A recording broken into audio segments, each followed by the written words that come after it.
আমরা জানি এই ক্ষণস্থায়ী পৃথিবীতে আমরা আমাদের প্রিয় মানুষগুলো জন্য কান্দি। একসময় কোথায় কে হারিয়ে যাবে এই নিঃশব্দের পৃথিবীতে। কারোর সঙ্গে কারোর কোনো আর যোগাযোগ থাকবে না। ধরুন আপনার বাবা মারা গেছে আজ থেকে 30 বছর আগে।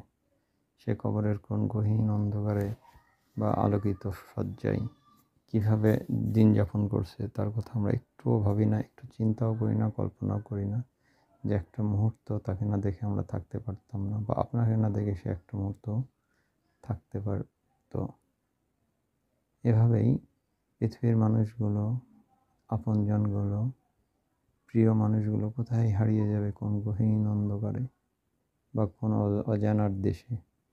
তারপরেও আমরা প্রিয় মানুষের জন্য কষ্ট পাই, প্রিয় মানুষের মুখটা একটিবার দেখার জন্য কষ্টে আকুল থাকি।